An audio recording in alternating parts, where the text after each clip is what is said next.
Surprise, motherfucker! Hey, what's up? This is Venger Satanis. It's been a long time since I made a video, so I'm due. But I haven't been completely idle. I've been working on book 3 of the Chult trilogy, Chult Chartreuse Shadows, as most of you know, and that's pretty much finished. I just have to put the last little bits on, make sure that all the I's are crossed and the T's are dotted, and going through and revising and stuff like that before the proofreaders get at it and start pointing out little errors and inconsistencies and things like that. So it's going, and it's going well. It's almost done. But that's kind of why I've been silent on blog posts and vlogs and things like that. Just been hard at work, spending all my time on making, especially the new mega dungeon, Cremza'amirikza'am, as awesome as I can. And one thing that I came up with today, and this doesn't sound that special or fresh or innovative, is just a random table of different sounds to give people sort of an auditory experience beyond the game master just describing what's actually happening. If a battle is actually occurring, the game master can mention like the sounds of battle or whatever.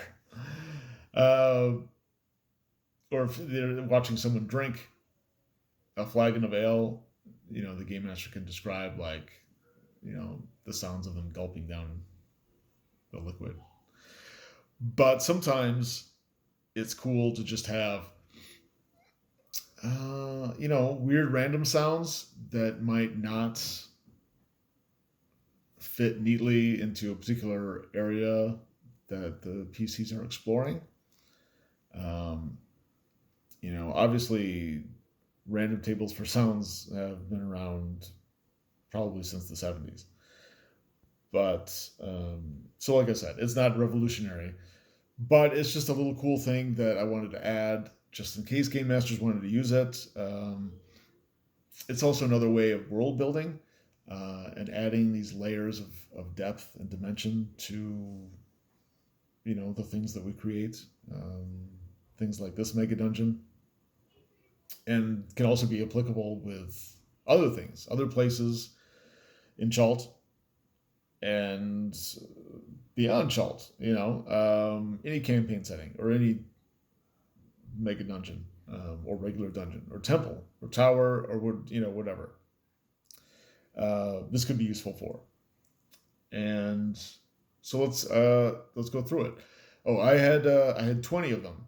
I had 20 great sounds for this table, and then, god damn it, I came up with one more. I was like, no! So I do what I normally do, and I looked at all the 20 that I already had, and see if I could prune any. If some were just kind of like lagging behind and not really that useful or evocative, or just like derivative, like I had 2 that were kind of similar, maybe I could combine them, but I couldn't. I loved all 20 of them, and so I added one more, and then I had to keep going to make a D30 table. I guess I could have engineered it so using multiple dice or something where I didn't have to come up with 30. Maybe I could have come up with, or I could have used like DCC dice and stayed with like 24 or something. I don't know.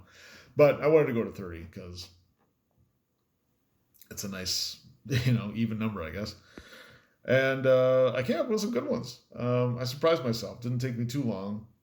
This project this morning probably took me about 2 hours to come up with this table. I've done stuff like this before. And I'm very familiar with the layout and the aesthetics of the dungeon, the themes and whatnot. So yeah, it didn't take me too long to come up with stuff. I'm going to use this dice rolling thing right here and have a D30 rolled 3 times, and then I'm just going to go And then I'm going to read off some of the things. Okay. Do I push start or go? I'll just push go. Okay. 29, 23, and 1. Okay. Try to remember those. 29, 23, 1. Okay. 29. This is a fun one. Beep, bop, boop. Synthesized oscillating waveforms and the crackling hum of circuits activating. Now, as you'll see, these aren't...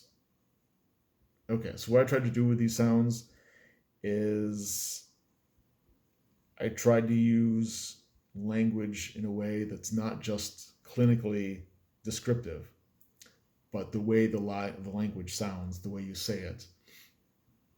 And using other little tricks like onomatopoeia and things like that to try to like generate ideas in your head.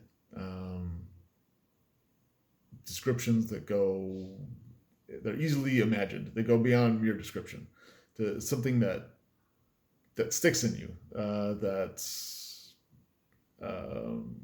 maybe breaks through your logic filter, and it kind of like subconsciously affects what you hear or the way you perceive a sound, if that makes sense. So some of the language is a little bit more fanciful or evocative on purpose. Okay, so that was 29. 23, I believe, is the next one. Scraping and grinding like stone on stone. That one's very short. There's not a lot going on there, but I do like it. I might add to that one because that one's a little bare bones. Sometimes I like that. Sometimes I like a little short, punchy, descriptive, but not too descriptive. Like you're like, what's going on then? It begs the question, like, yeah, what is going on? It makes you want to explore. And then 1, I think, was the first one. I mean, the last D30 result. Humidity. Echoes of water droplets trickling, dripping like a leaky faucet. I like that. So yeah, they're not all like gloom and doom or like weird Lovecraftian stuff. There's some of that in there, but some of it's just interesting or strange sounds you might hear in a network of tunnels and caves, underground. In the depths of Chult. Yeah. So, wanted to make a video. Had this random table handy because I just created it. I've got 30 of them.